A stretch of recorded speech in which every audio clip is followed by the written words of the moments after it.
Good morning. Just wanted to have a quick little chat about something that came to mind while I was up here in my little spot.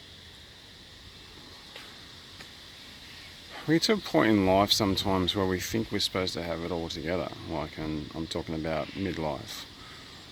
One of the things that happens is we have this concept that I should have my life sorted out by now.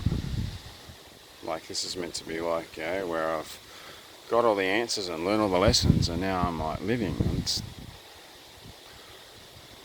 it's different for everyone. Speaking from my own personal experience, I'm only just starting to get to a point where I go, oh, yeah, okay, now I kind of get it. So there's lots of stuff along the way where you just it takes you quite a number of lessons to go, okay, I've got the lesson now, let's move on. And the reality is that's not always the truth. You think you've got the lesson, but then you go and repeat the same thing, meaning no, you probably didn't get the lesson, but it's just a series of lessons, and it's not good, bad, right or wrong. It's just what it is. And we can get caught up in catastrophizing and putting ourselves down with that, little negative talk in the back of our head that seems to spend most of its time telling us that we're wrong or we're not good enough. Insert negative comment there. And just have to take a moment sometimes to go, you know what, I've had some ups and downs, but still here. I'm not, everything's not a total screw up. So it's just about being kind to yourself. And sometimes that means not giving a fuck what anyone else says and just being kind to yourself. Because what happens when you're not kind to yourself, one, you don't tend to be kind to others because you're got this negative energy inside that it just comes out. Another thing that happens is when someone does tell you that you've done something good, you dismiss it, you go, no, it wasn't me, I can't do anything good. So that never leads anywhere, does it? You can't give yourself a compliment, and every time you think you do something, it just doesn't work. So when you find yourself having that negative talk, just go, okay, let's just, in some circles that would call being mindfulness, being mindful of what's going on in your mind.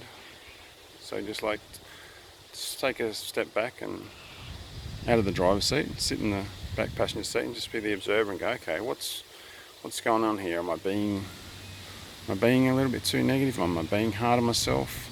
What is that? Where does that come from? And what am I getting from it? Because ultimately, whether it's negative self-talk, whether it's addiction, it's getting us something, it's giving us something. Whether that be a lot of people tell people their problems, and they don't want to get rid of those problems because when they're telling people those problems, they have attention. Not always great attention, but it's one of the great things about when you stop and look at things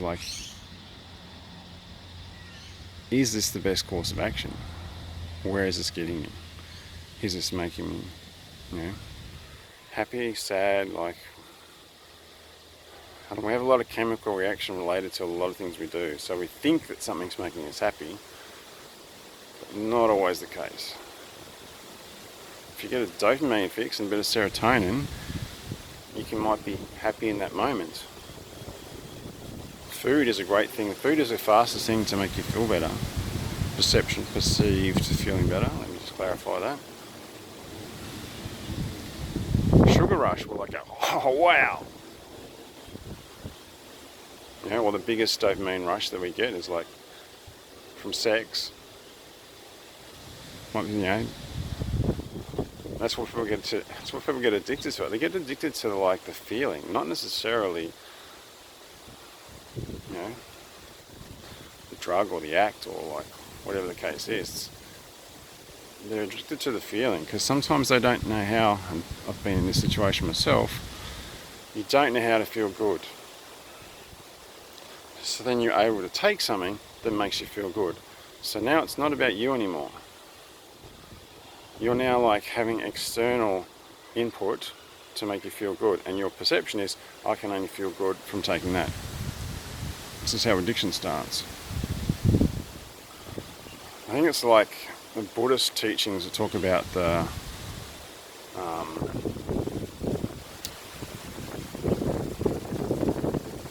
empty stomach ghosts, I think it is, where they like have like a large stomach. I'm butchering this, I apologise, you might have to look it up yourself. They have these small mouths and these tiny necks with this big stomach, so it doesn't matter how often they eat, they never felt like they were full. So you never get that fulfillment. So if you're not doing something that's making you feel fulfilled, you'll always have this emptiness. Now that emptiness, to use that Buddhist example, that emptiness has to be filled from internally. You can't feel it from externally. Mine was pain. So I have a lot of, quite a few injuries from work and doing crazy, stupid stuff. Motorbike accidents, you name it, there's lots of things. But I'm still upright, so can't complain. But when I couldn't get rid of that pain, you get that pain where you go, you can't get in a position where you get relief from it. So, there used to be numbing it with drugs. It used to be like, whether that be like over the counter or like over the fence, or alcohol, or name any one of the other ones. I've sort of done it, but food was one of those ones where you're in pain and temporarily you get, if you haven't had chocolate, for instance, for ages, when you first take that bite of chocolate, you go, why have I not had this for so long? And temporarily, your system goes, okay, we'll concentrate on this for a second, and you forget about the pain. And then, of course, you get to a certain point where you go, okay, I'm starting to put on weight, which is like having an adverse effect on my injuries, because now the injuries that I have that are carrying my body are now a little bit worse because they have to carry the extra weight. So you can see how we get in cycles.